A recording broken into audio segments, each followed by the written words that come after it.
2025년 상반기 코딩 테스트 문제들을 분석해서 하반기에 어떻게 준비해야 될지 한번 살펴보도록 하겠습니다. 오늘 다룰 내용을 크게 보면은 일단 25년 상반기에 어떤 문제들이 나왔는지, 어떤 알고리즘들이 나왔는지 분석을 할 거예요. 그 다음에 그 분류별로 자주 나오는 알고리즘들은 어떤 식으로 공부해야 되는지, 실제 문제에선 어떻게 나오는지 살펴보도록 할 거예요. 그 다음에 우리가 초단기 전략, 중단기 전략으로 나에게 남은 기간이 이 정도라면 어떤 것부터 공부를 해야 될지 살펴보고, 저랑 같이 코딩 테스트를 준비하려면 어떤 강의를 들어야 되는지 본 다음에 마지막으로 라이브에서 나왔던 질문들을 답변하는 시간을 갖도록 하겠습니다. 일단 이런 식으로 밑에 살펴보면은 2025년 상반기에 나왔던 문제들을 한번 복기를 한 다음에 알고리즘 분류를 나눠봤어요. 그래서 한 32개의 문제 정도 분류를 해봤더니 어떤 식으로 나왔냐? 가장 많이 나온 거는 구현 및 시뮬레이션이었어요.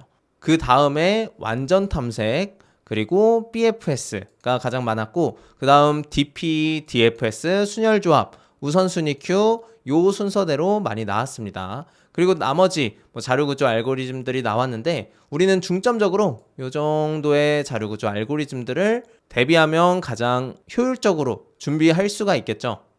실제 기업에서 나왔던 문제들을 보여드릴 수는 없지만, 이런 식으로 한 회사에서 4개의 문제가 나오는데 여기서 구현 및 시뮬레이션 문제들이 나오고, 그 다음 해시 테이블, 트리 문제가 나왔구나, 내가 트리나 해시 테이블 이런 자료 구조도 공부를 해야겠구나, 이런 것들도 파악할 수가 있을 거고, 그리고 A 회사에서는 1, 2번 두 문제가 나왔네요. 여기서 완전 탐색도 나오고 다익스트라, 우선순위 q 이런 것들이 나왔습니다. 그래서 요 자료들은 제가 댓글에다가 요 링크 올려드릴 거니까 한번 쓱 보시면 될 것 같아요. 그래서 쭉 보시면 D 회사에서는 완전 탐색이 이런 식으로 나왔네요. 완전 탐색이 나왔는데 DP로도 풀 수가 있는 걸 보아하니까 효율성 테스트까지 한 걸로 보입니다. 그래서 완전 탐색으로 해도 정답은 맞지만 시간 초과가 나는 테스트 케이스를 만들어서 DP로 풀어야 정답이 되게끔 이런 식으로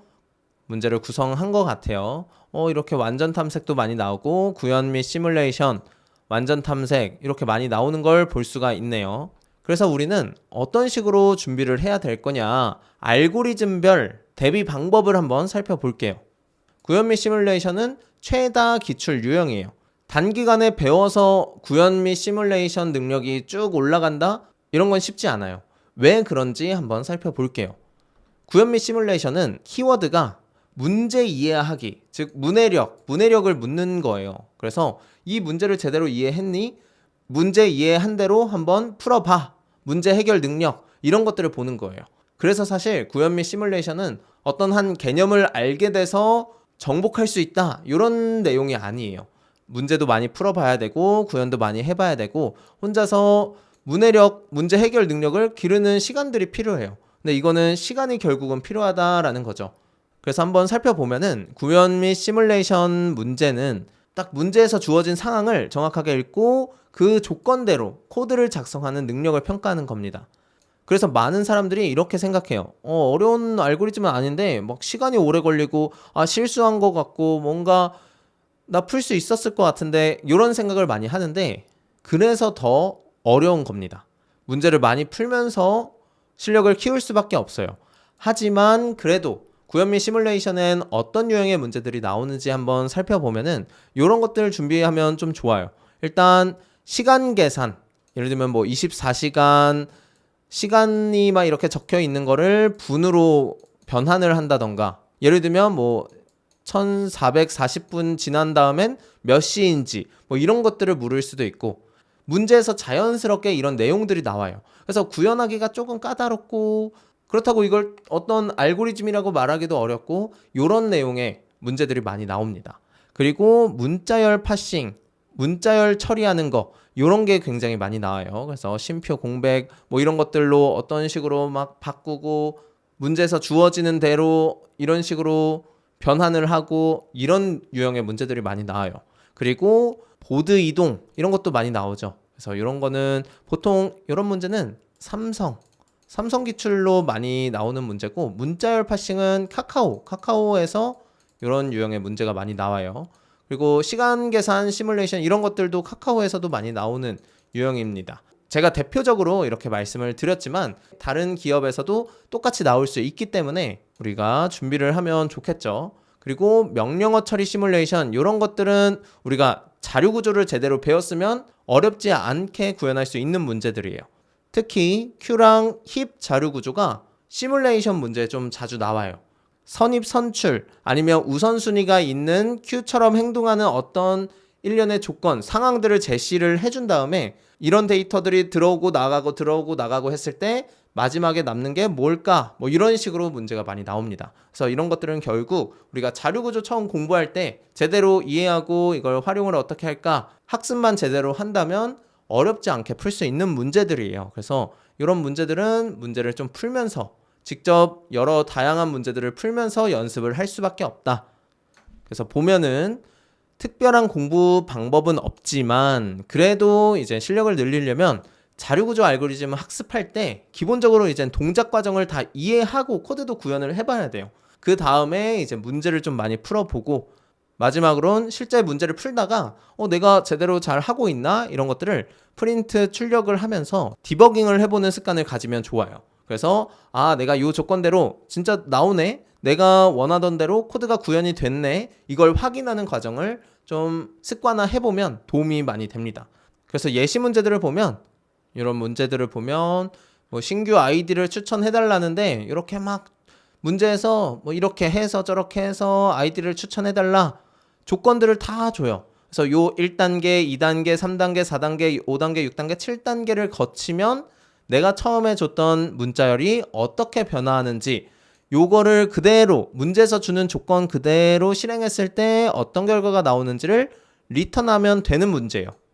그러니까 뭐 어떤 특정한 알고리즘을 알아야만 풀 수 있는 게 아니라 문제를 제대로 이해하고 여기에서 하라는 대로 그대로 구현할 수 있는 능력이 있으면 되는 거예요. 구현 및 시뮬레이션은 사실 어떤 걸 배워야 풀 수 있다 이런 느낌보다는 문제를 제대로 이해하고 문제를 어떻게 해결할까 그리고 이걸 어떻게 구현할까 이런 능력을 평가한다라고 보시면 돼요. 다른 것도 한번 보시면 이렇게 뭐 문제를 이렇게 압축할 건데 어떻게 할 거냐 이런 문제예요. 그래서 이런 것들도 있을 거고 아까 말씀드렸던 날짜나 시간 이런 것들이 유효기간이 6달인데 내가 처음 정보 수집했던 날짜가 2021년 5월 2일이다. 그럼 6개월 뒤엔 뭐 언제지? 12개월 뒤엔 언제지? 3개월 뒤엔 언제지? 이런 것들을 좀 계산을 해야 돼요. 그래서 이런 거는 시간, 뭐 달력, 월 이런 걸 변환하는 것들을 한 번씩 문제를 풀어보시면 도움이 많이 될 겁니다. 그 다음에 가장 많이 나오는 게 완전 탐색이었죠. 완전 탐색은 사실 가장 중요하다고 보시면 돼요. 우리가 어떤 문제를 풀든 베이스는 완전 탐색이에요. 그래서 완전 탐색으로 해봤다가 좀 더 최적화를 하기 위해서 다른 알고리즘 자료 구조들을 활용한다. 이렇게 이해하시는 게 가장 좋습니다. 키워드를 보시면 결국은 모든 경우의 수를 따지는 거예요. 그리고 백트래킹 하는 과정을 우리가 직접 구현할 수가 있어야 되고 뭐 파이썬의 경우에는 이터툴스를 쓸 수도 있지만 기본적으로 안 쓰고도 구현을 할 수가 있어야 돼요. 자, 보시면 완전 탐색 문제는 코트에서 가장 기본이 되는 문제 유형이고 대부분의 문제는 완전 탐색 풀이법에서 시작하고 차츰 최적화를 해 나가는 거예요. 그래서 결국 완전 탐색은 정답이 될 가능성이 있는 모든 후보, 모든 경우의 수를 다 탐색을 하는 거고 의사결정 트리를 만들어서 탐색하는 거랑 동일해요. 이 내용은 지금 당장 다 이해를 못 하셔도 돼요. 재기 함수, 재기, 완전 탐색 이 시리즈로 강의를 내고 있으니까 구독하고 계시면 곧 강의 영상이 유튜브에 나오게 될 겁니다. 그래도 빨리 한번 뭔지 알고 싶다. 그러면 요 순열 생성하는 과정을 한번 보시면 될 것 같아요.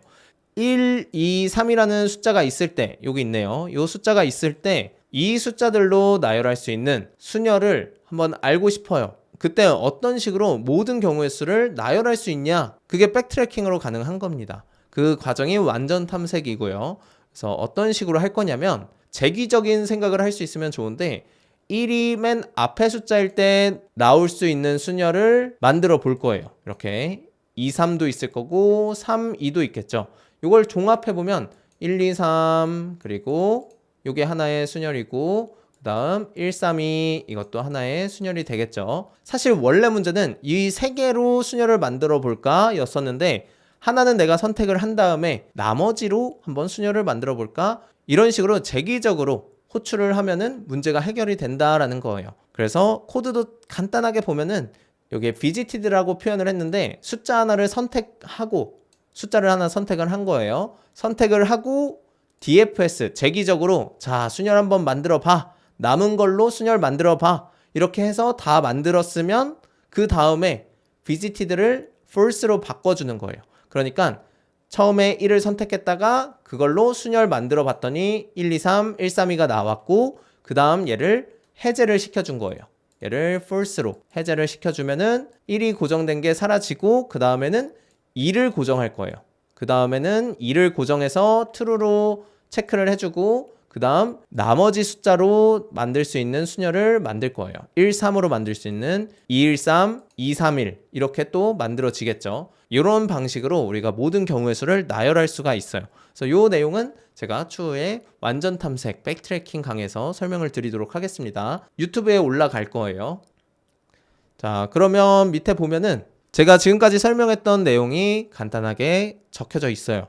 그래서 이런 형태의 백트래킹 문제는 연습이 진짜 많이 필요해요. 처음에는 낯설어가지고 재기를 포기하시는 분들도 있거든요. 재기는 절대 포기하시면 안 돼요. 특히 코딩 테스트 할 때는 이게 굉장히 중요한 내용이라서 그리고 아주 많이 나와요. 특히 이 완전 탐색뿐만 아니라 DFS, DP 때도 결국 재기가 계속 나와요.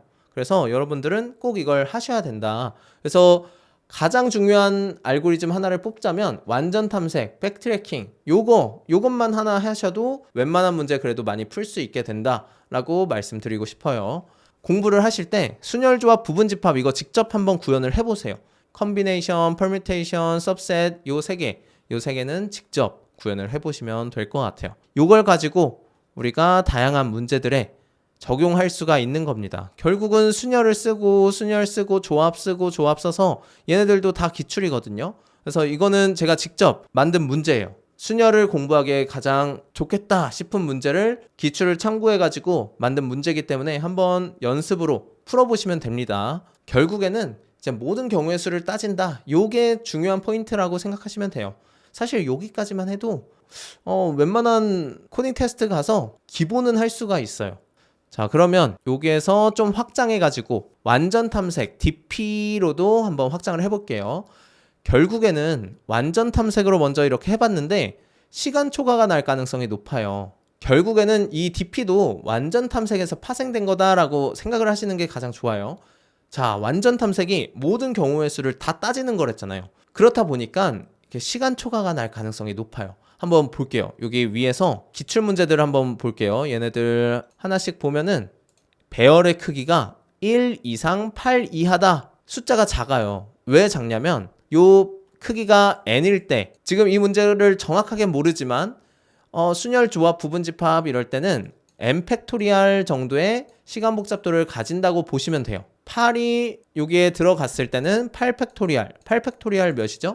한 4만 정도 될 거예요. 그러면 4만 정도면 10의 4승, 넉넉하게 10의 5승이라고 해볼게요. 근데 여기서 만약에 n이 11만 되더라도 거의 10의 8승 정도 될 것 같은데요. 아니면 12 정도 된다. 그러면 10의 9승 뭐 이렇게 될 것 같아요. 제가 늘 말씀드리는 거 있죠. 시간 복잡도 여기에서 값을 대입해 봤을 때 10의 8승이 초과하면 시간 초과가 날 가능성이 높다. 이렇게 생각을 하시면 된다라고 했죠. 요게 기준점이에요. 그래서 이런 완전 탐색 문제 중에서 순열 조합을 활용해야 되는 문제에서는 n이 굉장히 작아요. 이것만 그런 게 아니에요. 요 다른 문제도 한번 볼게요. 수식 최대화 문제도 한번 문제를 읽어보면은 이렇게 익스프레션이 나왔을 때 마이너스 곱하기 플러스만 나온대요. 여기 문제에서 이 문제 뭔지 잘 몰라요. 그냥 간단하게 보는 거예요. 이게 보니까 더하기 마이너스 곱하기 3개만으로 이런 익스프레션이 구성이 되어 있는데 요 연산자 순위를 우리가 정하는 거예요. 누가 우선순위가 높게 할까 이렇게 해가지고 가장 큰 절대값을 얻을 수 있는 연산자 우선순위를 정해서 그 결과값을 리턴을 하래요. 그럼 어떻게 해야 돼요? 뭐 어렵게 생각할 거 없이 그러면 곱하기가 제일 우선순위 높다고 해보고 그 다음 더하기 그 다음 마이너스로 해볼까? 이렇게 해서 한번 결과 내보고 그 다음 그러면 이제 뭐 곱하기 마이너스 플러스 요 순서대로 한번 해볼까? 한번 해보고 그 다음 더하기 곱하기 마이너스 뭐 이렇게 해볼까? 아니면 더하기 마이너스 곱하기 이렇게 해볼까? 뭐 이런 식으로 곱하기와 플러스와 마이너스 이걸 토대로 순열을 나열을 해보면 우리가 얻을 수 있는 게 요런 우선순위들을 나열할 수가 있는 거죠. 요거대로 하나씩 하나씩 다 계산을 해보는 게 가장 무식해 보이지만 컴퓨터가 할 수 있다면 그냥 이걸로 하면 되죠. 그래서 이거 나열하는 거 어차피 연산자가 3개밖에 없으니까 순열로 해도 3팩토리알 6개의 경우의 수밖에 없구나. 요렇게 좀 작은 범위의 개수가 정해져 있을 때 보통 순열, 조합, 부분집합을 쓸 수가 있는 거예요. 다른 문제까지 한번 보면은 지금 뭐 당장 다 이해를 못 하셔도 돼요. 그냥 간단하게 보면 이것도 뭔지 모르겠는데 숫자가 굉장히 작죠. 뭐 이것도 뭔지는 잘 모르겠어요. 근데 숫자가 굉장히 작네요. 이럴 때 내가 이 문제를 읽어보니까 이거 순열, 조합, 부분집합으로 해도 되겠는데? 라고 떠올랐는데 요 제약 조건을 봤는데 요 정도 크기다. 그러면 계산을 한번 해보고 아니면 정 계산하기가 어렵다. 그러면 그냥 해도 괜찮겠다. 이렇게 생각하고 문제 풀시면 돼요. 그래서 기본적으로 완전 탐색에서는 이렇게 시간 복잡도를 좀 계산을 해야 돼요. 제약 조건이 작아야 되고 그렇기 때문에 n이 큰 문제에 대해서는 시간 초과가 날 가능성이 높다라는 거예요. 그래서 여기서 최적화를 하는 게 DP다라고 생각하시면 됩니다. 어떤 식으로 최적화할 거냐? 우리가 완전 탐색으로 문제를 풀다 보면 중복 계산을 할 때가 있어요. 그래서 중복 계산을 줄여줘서 최적화하는 게 DP구나. 결국은 DP조차 핵심은 완전 탐색이에요. 그래서 완전 탐색으로 풀 수 있으면 그 이후에 이제 DP로 최적화하는 과정은 그렇게 어렵지가 않습니다.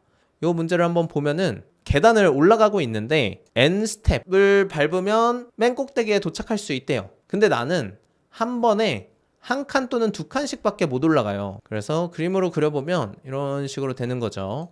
여기서 1스텝 또는 2스텝으로 갈 수 있는 건데 내가 요 꼭대기에 올라갈 수 있는 경우의 수가 몇 개냐라는 거예요. 몇 개일까요? 가장 쉬운 거는 그냥 일일이 하나씩 다 해보는 거예요. 이렇게 하나씩 다 해보고 그 다음 뭐 이렇게 한 칸씩 뿐만 아니라 한 칸 갔다가 2칸 갔다가 한 칸 가고 뭐 이거를 체계적으로 모든 경우의 수를 다 따져보는 거죠. 그 따져보는 거를 어떻게 코드로 구현할까요? 제일 쉬운 거는 이제 재규적으로 구현하는 게 제일 쉬운데 지금 여기가 n층이라고 해볼게요. n층까지 가는 방법의 개수를 리턴하는 어떤 함수가 있다라고 해볼게요. 우리는 재규적으로 이거를 어떻게 구현할 거냐? n층까지 가려면 결국 요 꼭대기에 가려면 어떻게 와야 될 수밖에 없냐? 한 칸 전에서 오거나 2칸 전에서 오거나 요 2가지밖에 없어요. 그러니까 한 칸 전까지 갈 수 있는 모든 경우의 수랑 2칸 전까지 올 수 있는 모든 경우의 수를 더하면 만약에 여기에 10가지의 경우의 수가 있고 여기에 15개의 경우의 수가 있다라고 가정을 해볼게요. 그러면 여기서 한 칸 올라가면 딱 n층 올라갈 수 있고 여기서 2칸 올라가면 n층으로 갈 수 있으니까 요 2개의 경우의 수를 더하면 얘가 나온다 이거예요. 근데 이 문제를 풀다 보면은 중복 계산이 엄청 발생을 해요. 7층을 알기 위해서는 6층이랑 5층을 알아야 되고 근데 6층까지 올라가는 방법을 알기 위해서는 이렇게 5층까지 가는 방법이랑 4층까지 가는 방법을 또 알아야 되고 그 다음에 또 5층까지 갈 수 있는 방법을 알려면 4층까지 가는 거, 3층까지 갈 수 있는 거, 그리고 4층까지 가는 방법을 알려면 3층까지, 2층까지 가는 방법을 알아야 되고 뭐 이런 식으로 계속 계산해야 될 것들이 많아요. 이렇게 다 계산해버리면 지금 얘가 n이라고 했을 때 총 2의 n승번 계산을 해야 돼요. 그래서 시간 복잡도가 비고 2의 n승이 됩니다. 여기서 보면은 제약 조건이 45까지 돼요. 그럼 2의 n승 이라고 했으니까 n 자리에 45를 넣으면 어떻게 될까요? 2의 10승이 약 1024, 10의 3승 정도니까 요 정도면 한 10의 12승? 3승? 뭐 이 정도 될 거예요. 너무 큰 값이죠. 아까 10의 8승이 기준치라고 했는데 그것보다 아득히 넘어버려요. 그래서 이렇게 완전 탐색을은 풀 수가 없는 거예요. 만약에 이 제약 조건이 좀 작았다면 45가 아니라 뭐 20이었다면 그냥 이런 식으로 완전 탐색으로 코드를 작성해서 문제를 풀 수도 있었을 거예요. 근데 안 되니까 제약 조건이 그렇게 풀지 말라고 줬으니까 최적화를 어떻게 할까 고민을 하는 거예요. 그때 보니까 여기 중복 계산이 있네. 그래서 얘네들을 다른 저장 공간에다가 한번 저장을 해서 나중에 가져다 쓰는 거죠. 요렇게 하는 게 DP입니다. 그러니까 우리가 지금 요 문제만 그냥 놓고 제가 간단하게 설명을 드렸는데 중요 포인트는 뭐냐? 재귀, 완전 탐색으로 일단 풀 수가 있어야 돼요. 그 다음에 DP를 생각하시는 겁니다. 그래서 우리가 모든 시작은 완전 탐색이다. 이렇게 이해를 하시면 돼요. 그 다음에 가장 자주 나오는 게 그래프의 BFS, DFS죠. 같이 한번 살펴보면은 일단 암시적 그래프의 최단 거리가 자주 나온다. 이렇게 이해를 하시면 돼요. 그래프에서 가장 많이 출제되는 유형을 살펴보면은 크게 보면 연결된 영역의 그룹의 개수 아니면 최단 거리 문제가 나옵니다. 최단 거리가 출제 빈도가 훨씬 높아요. 그래도 연결된 영역 그룹 개수 찾는 거, 넓이 찾는 거, 요소의 개수 찾는 거, 요 문제는 꾸준히 가끔씩 이렇게 나오니까 그리고 어렵지도 않아요. 그래서 얘네들은 요런 문제들, 넘버 오브 아일랜드, 뭐 키스 앤 룸스 요 문제들이나 프로그래머스의 네트워크, 연결 요소의 개수 요런 거 보시면 돼요. 최단 거리는 어떻게 준비를 하냐? 그냥 그래프의 최단 거리 아니면 암시적 그래프, 이 그리드의 최단 거리, BFS. 이렇게 두 가지로 나뉩니다. 그래서 일단은 그래프, BFS 합쳐져 있는 문제들은 어떤 걸 알아야 되냐면 이 그래프를 변환하는 과정이 필요해요. 인접 리스트로 우리가 쓰기 편하게 BFS를 우리가 배운 대로 쓰기 편하게 변환하는 것들이 필요합니다. 그래서 여기 한번 클릭해서 들어가 보면은 제가 이렇게 실전 그래프 활용하는 방법들을 설명을 해놨어요. 그래서 리스트로, 인접 리스트로 구현하는 것들 어떤 식으로 구현할까? 우리가 최종적으로 이렇게 인접 리스트를 구현을 할 거예요. 이 인접 리스트는 뭐냐면 우리가 흔히 보는 이 그래프를 코드에서 표현해야 되잖아요. 그 표현하는 방법들이 굉장히 많아요. 인접 리스트도 있고 간선 리스트도 있고 인접 행렬도 있고 암시적 그래프도 있고 진짜 다양하게 있는데 우리가 BFS를 DFS를 쓰기 가장 편하게 코드로 구현하는 방법이 인접 리스트 방식이다 라고 생각하시면 됩니다. 그래서 각각 인덱스가 있잖아요. 0, 1, 2, 3, 4, 5 뭐 이렇게 인덱스가 있겠죠. 그러면 요 인덱스에 해당되는 연결되어 있는 노드들이 리스트 형태로 저장되어 있는 거예요. 그래서 0번 노드는 136이랑 연결되어 있구나. 1번 노드는 0번, 3번이랑 연결되어 있구나. 여기에 정보가 다 있는 거예요. 그래서 우리가 다음 노드를 알고 싶을 때 인접 리스트를 쓰면 굉장히 편해요. 나 지금 현재 노드가 1인데 아니면 현재 노드가 5번인데 넥스트 노드가 누구지? 여길로 가보면 되겠네. 0번 인덱스, 1번 인덱스, 2, 3, 4, 5번 인덱스 여길로 가보면 4, 6, 7이랑 연결되어 있구나. 넥스트 노드는 4, 6, 7이구나. 요 정보를 알 수가 있는 게 바로 인접 리스트예요. 그래서 문제에서는 근데 호락호락하게 이렇게 안 준다 이거죠. 간선 정보만 주어질 때도 있고 아니면 인접 리스트를 입력값으로 줄 때도 있고 그럴 때 어떤 식으로 변환을 하는지 이런 것들을 설명을 해놨으니까 한번 와서 살펴보시면 됩니다. 변환하는 걸 했으면 이거는 아주 기본이에요. 기본. 기초는 해놨으면 내가 이젠 그래프를 쓸 수 있게 처리를 해놨으면 이젠 BFS를 활용해서 문제를 풀어야 되잖아요. 근데 이거는 BFS 문제인지 알아차리기가 쉽지만은 않아요. 문제 설명에 최단거리, 최소비용 이런 힌트가 있다면 그걸 활용해서 한번 이거 그래프의 BFS로 풀 수 있지 않을까? 이렇게 유추해 보시면 된다라는 거죠. 한번 문제를 볼게요. 이 문제부터 볼까요? 자, 문제를 쭉 읽다 보면은 영어라서 어렵지만 리턴해라. 무엇을 리턴하냐면 가장 적은 코인의 개수. 그러니까 이게 잔돈 거슬러 주는 건데 11원을 잔돈으로 거슬러 줘야 돼요. 근데 나한테 있는 코인의 종류가 1원짜리, 2원짜리, 5원짜리 밖에 없어요. 그러면 어떻게 나눠줘야 되냐? 5원짜리 2개랑 1원짜리 하나 이렇게 거슬러주면 가장 적은 동전으로 나눠줄 수 있는 거예요. 그럼 이걸 얼핏 보면은 그럼 큰 동전부터 거슬러주면 되는 거 아닌가? 라고 생각할 수도 있지만 만약에 7원을 거슬러줘야 된다라고 해볼게요. 근데 동전이 5원짜리, 4원짜리, 3원짜리, 1원짜리 있다라고 해보면 5원짜리부터 이렇게 거슬러 주어버리면 2원이 남죠. 그러면 1원, 1원 이렇게 거슬러 줘야 돼요. 근데 최소로 제일 적은 수의 동전으로 거슬러 주는 방법은 4원짜리 하나, 3원짜리 하나 이렇게 거슬러 주는 거거든요. 이런 걸 어떻게 할 수 있냐 이거죠. 그래서 우리가 이걸 그래프 개념으로 바꿔서 BFS를 적용을 해보면 문제가 쉽게 풀립니다. 어떤 식으로 하면 되냐? 자, 내가 7원이 있는데 여기서 동전 5원짜리 쓰면은 남은 액수가 2원이 남겠죠. 그리고 여기서 만약에 4원을 거슬러 줬으면, 자, 5원을 거슬러 줬을 때 4원을 거슬러 줬을 때는 3원이 남겠죠. 그리고 3원을 거슬러 줬을 땐 4원이 남겠죠. 그리고 1원을 거슬러 줬을 땐 6원이 남을 거예요. 그래서 이런 식으로 남은 액수를 노드로 표현을 하는 거예요. 2번 노드, 3번 노드, 4번 노드, 6번 노드, 7번 노드 이런 식으로. 그 다음에도 이제 5원, 4원, 3원, 1원으로 거슬러 줄 수가 있겠죠. 근데 2원을 거슬러 주려면 5원으로는 안 되고 4원으로 안 되고 3원으로 안 되고 1원으로는 되겠네요. 그래서 1원 이렇게 1원으로 거슬러 주니까 1원이 남았어요. 그리고 3원도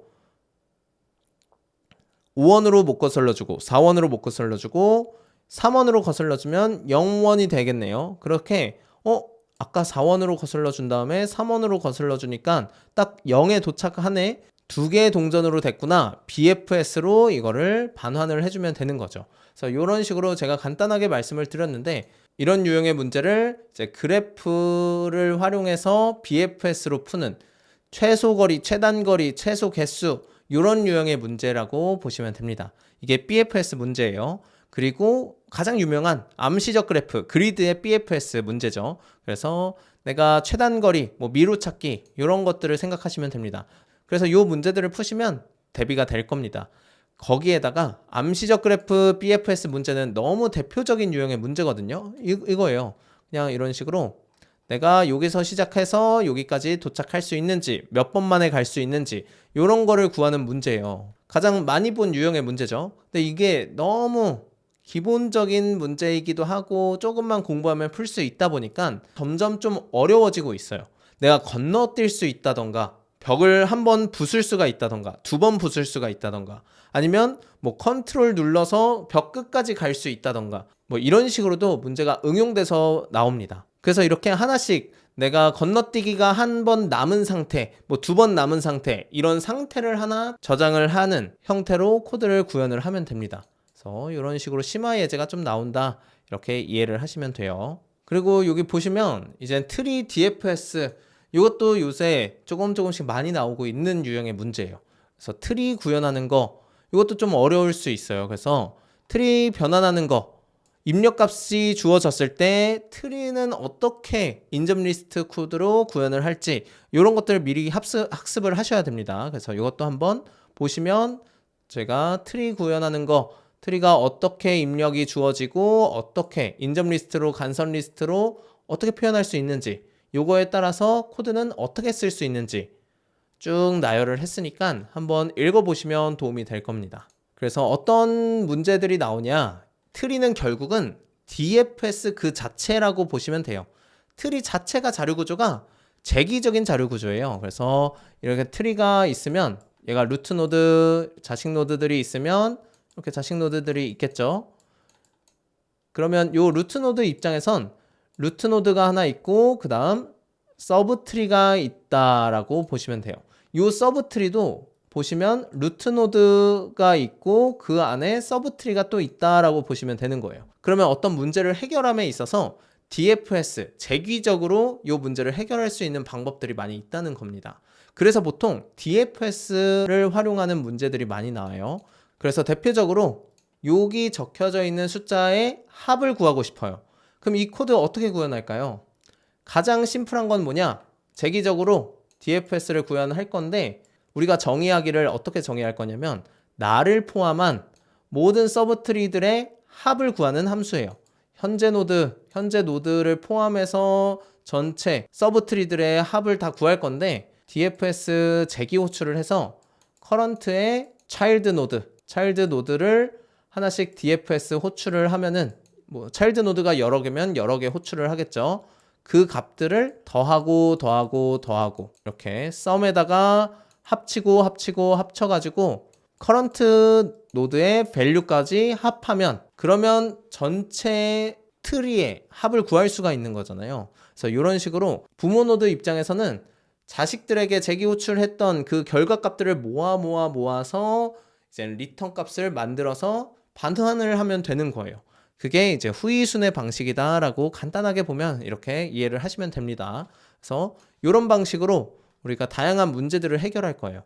LCA 문제나 트리의 경로, 최대 합 이런 거부터 시작해가지고 프로그래머스의 기출도 있고 하니까 이런 문제들을 풀면서 아, 재기가 이렇게 쓰이는구나 이해를 하시면 돼요. 특히 이제 전력망 둘로 나누기 요 문제를 좀 한번 풀어보시면 되고 이 LCA 문제는 최근에도 6월 달에도 문제가 그대로 나왔어요. LCA를 구현하는 문제가. 그래서 제가 지금까지 소개해드렸던 문제들 사실은 그대로 나오는 경우 많습니다. 요거 넘버 오브 아일랜드 아까도 간단하게 언급했잖아요.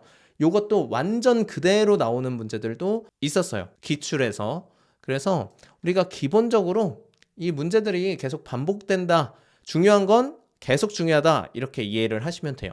그래서 여기 트리까지 한번 공부를 해보시면 되고 마지막으로 여기다 다익스트라를 적어놨는데 사실은 다익스트라는 빈도상으로는 그렇게 높진 않아요. 그래서 자주 출제되진 않지만 이게 적어놓은 이유는 뭐냐면 다익스트라 문제는 알아차리기가 쉬워요. 그래서 한번 공부를 해두면 활용하기에 굉장히 좋다 이겁니다. 그래서 공부를 한 사람과 안 한 사람이랑 극명하게 나뉘어요. 특히 이제 가중치가 있는 그래프가 나온다. 그러면 다익스트라 문제일 가능성이 매우 높고 그거는 공부를 했으면 웬만치 풀 수가 있어요. 막 응용을 엄청 어렵게 안 하거든요. 다익스트라 알고리즘을 그냥 쓸 수 있냐 없냐 그 정도를 묻는 문제이기 때문에 우리가 배워두면 활용하기가 좋다. 가성비가 좋다. 이렇게 이해하시면 됩니다. 특히 이 다익스트라를 공부할 때 우선순위 큐를 공부를 해야 돼요. 그래서 우선순위 큐가 특히 요새 좀 많이 나오거든요. 그래서 다익스트라를 배우면 좀 일석이조로 우선순위 큐도 배울 수 있고 그리고 나중에 문제에서 나오면 금방 알아차려서 적용하기도 쉽고 이런 장점이 있습니다. 사실 다익스트라 알고리즘을 제대로 이해를 해야 돼요. 이 코드를 외우면 안 돼요. 이 코드가 어떻게 동작되는 건지 이게 왜 최소 비용을 보장하는 건지 이런 것들을 한 줄씩 돌려보면서 한번 이해를 제대로 하시면 다익스트라 문제 풀 때 도움이 될 겁니다.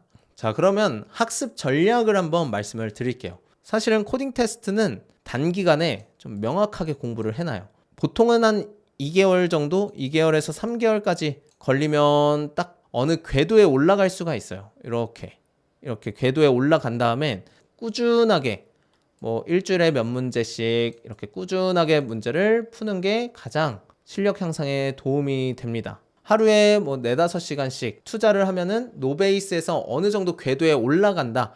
이렇게 생각하시는 게 가장 좋습니다. 자, 그러면 이거는 뭐냐? 2개월 뒤에 저 시험이에요. 1개월 뒤에 시험이에요. 뭐 공부해야 돼요? 이런 분들이 있어요. 그래서 그분들을 위한 거다라고 보시면 돼요. 그래서 공부를 예전에 하셨더라도 지금 공부를 하고 계시더라도 저 1개월 뒤에 뭐 시험이 있어요. 그러면 이런 거 위주로 복습하시면 된다. 그래프 탐색, 완전 탐색 요 두 가지만 해놔도 얼추 돼요.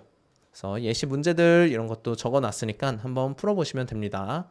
그리고 중단기 전략 이거는 진짜 한번 공부 제대로 해보겠다 이런 경우에 요 전략을 쓰셔야 돼요. 그래서 요 시간 복잡도 따지는 것도 공부를 하시는 게 좋고 왜냐면 문제를 딱 봤을 때 한 70% 정도의 문제는 시간 복잡도 제약 조건만 놓고 봐도 내가 어떤 알고리즘을 써야겠다 이게 감이 와요.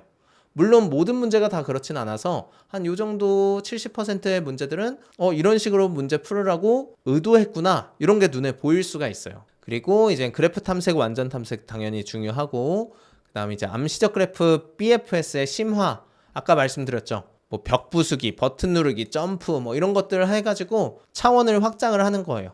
이런 것도 한번 공부하시면 될 것 같고 트리의 DFS 특히 후이순에 관련해가지고 문제 풀어보시면 될 것 같습니다.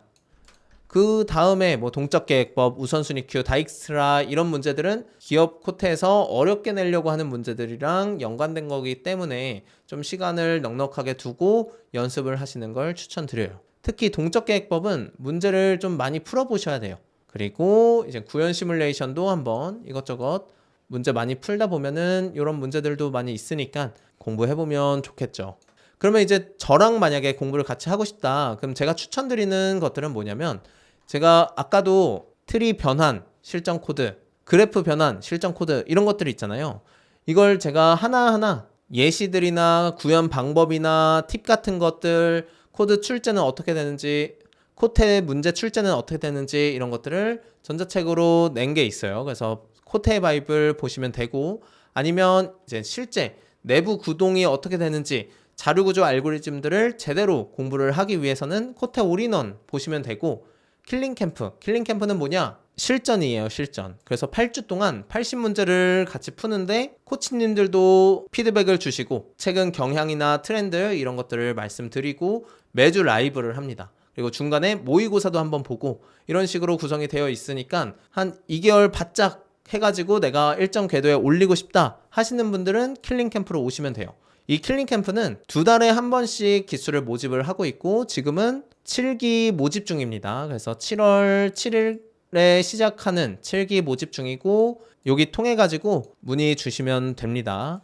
그리고 마지막으로 요 라이브에서 나왔던 질문들인데 한번 답변을 드리면 자, 이런 것도 있었어요. 백트래킹 좀 풀 수 있게 됐는데 재기가 익숙해지는 게 참 오래 걸리는 것 같아요. 맞아요. 이건 시간을 좀 써야 돼요. 그리고 어려운 게 맞아요. 제가 재기 함수, 재귀, 완전 탐색 이거는 유튜브 강의로도 계속 올리고 있으니까 한번 그거 최신 영상 보시고 학습을 하시면 됩니다.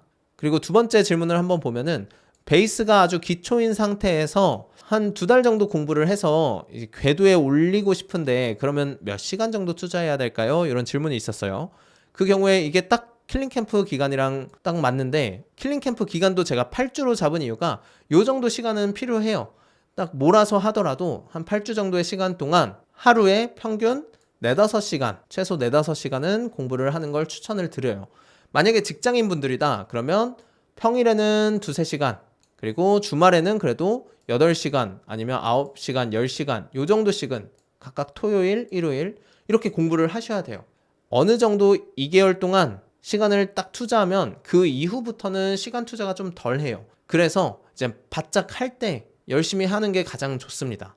그리고 현대 쪽은 자동차 모비스, 오토에버 다 비슷비슷한가요? 뭐 이런 식으로 기업마다 아니면 자회사마다 문제 유형이 어떻게 되냐 이런 거는 딱 잘라서 말씀드리기가 좀 어렵습니다. 그리고 유클리드 호재 이런 것들은 이거 말고 다른 것부터 한번 정복해보면 가장 좋을 것 같고 그리고 5번 질문 같은 경우는 디버깅 할 때 조금 어떻게 하는지 여쭤보셨더라고요. 그래서 이거는 변수를 트래킹한다는 마음으로 디버깅 하는 게 가장 좋을 것 같아요. 그래서 내가 어떤 함수를 호출할 때 아니면 어떤 코드 이후에 내가 원하는 대로 변수가 변경이 되었는지 그걸 보시면은 디버깅 하는데 좀 도움이 될 겁니다. 그리고 삼성 시뮬레이션 문풀 하면 다른 회사 시뮬레이션에도 도움이 될까요? 하는데 당연히 뭐 다 도움이 되죠. 근데 카카오 쪽 구현 시뮬레이션 문제를 푸는 게 더 나을 것 같아요. 삼성 시뮬레이션 문제는 딱 그 특유의 유형이 좀 있어요. 그래서 당연히 도움은 되지만 카카오를 푸는 게 오히려 좀 더 좋을 것 같다. 요 생각이 드네요. 이런 식으로 각각 뭐 기업마다 유형을 집중해야 되는 것들은 따로 없다라고 보시면 돼요. DP가 어려운데 문제 많이 푸는 방법밖에 없나요? 이 질문에 대해서도 맞아요. 문제 많이 푸는 방법밖에 없고 규칙 잘 찾는 분들은 수학적인 센스가 좀 있는 거예요. 그래서 우리 평범한 사람들은 어쩔 수 없이 문제를 많이 풀면서 그런 패턴들을 익힌다라고 생각하시고 그냥 많이 풀면서 하시면 가장 좋습니다. 그리고 코테 풀 때 어떤 생각들을 하면서 풀어야 되는지 그냥 완전 탐색을 한다라고 접근을 하시면 가장 좋을 것 같아요. 그리고 작년부터 킬링 캠프 시작된 걸로 알고 있는데 커리큘럼, 문제 유형 이런 차이가 좀 있을까? 유형이 혹혹 바뀌고 있는지 그런 게 궁금합니다. 이렇게 말씀을 하셨는데 기본적으로 우리가 코딩 테스트에서 필요한 거는 동일해요. 물론 경향성이 조금씩 어려워지고 있긴 한데 기본적으로는 동의를 합니다. 그래서 바뀌는 거나 좀 더 어려워지는 거 이런 것들은 킬링 캠프에서는 매주 라이브 세션을 하기 때문에 그때마다 각 주제에 대해서 이번 경향성 아니면 공부하는 방법 이런 것들을 계속 알려드리고 있어요. 그리고 요 질문도 보니까 네이버 코테 이렇게 왔는데 시간이 부족했다. 시간이 부족한데 어떻게 하냐? 가장 좋은 거는 일단 문제를 한번 스캐닝 쑥 한 다음에 내가 풀 수 있는 거부터 우선순위 정해가지고 푸는 게 가장 좋을 것 같아요. 그리고 이것도 질문 많죠. 누구는 풀자마자 막 안 풀리면 답 봐라. 누구는 풀릴 때까지 답 보지 말아라. 뭐 이렇게 하는데 어떻게 해야 되냐? 당연히 최대한 오래 고민하는 게 좋아요. 좋은데 우리가 시간이 그렇게 많지는 않잖아요. 그래서 내가 어떤 상황인지는 알아야 돼요. 내가 유형을 잘 모르는 사람인데도 그냥 붙잡고 앉아있으면 그건 시간을 버리는 거예요. 그래서 내가 지금은 유형을 잘 모르는 상태다. DFS가 뭔지 BFS가 뭔지도 잘 모르는 상황이면 그냥 DFS 문제 한번 풀고 모르겠죠. 당연히 안 풀리겠죠. 그러면 고민 많이는 하지 말고 뭐 이런 경우에는 뭐 10분에서 30분 정도만 고민하고 해설집을 보거나 해설 강의를 보거나 아니면 다른 사람들이 짠 코드들을 보거나 이렇게 해가지고 유형을 패턴을 학습하셔야 돼요.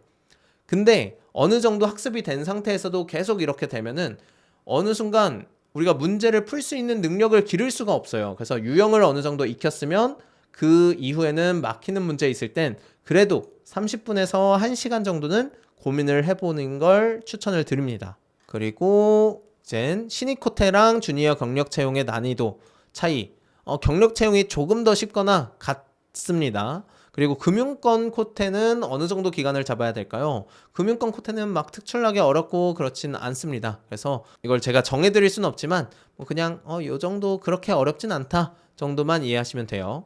그리고 마지막 질문으로 취준생이라서 하루에 최대 2-3시간 투입이 가능한 상태인데 한 문제당 문제 풀 때 맥시멈으로 얼마를 잡고 풀어야 되고 못 풀었으면 어떻게 문제 회고해야 되는지 아까랑 비슷한 질문이죠. 그래서 일단은 한 문제당 한 30분에서 맥시멈 1시간 정도로 잡는 게 좋을 것 같아요. 시간도 많이 없으니까.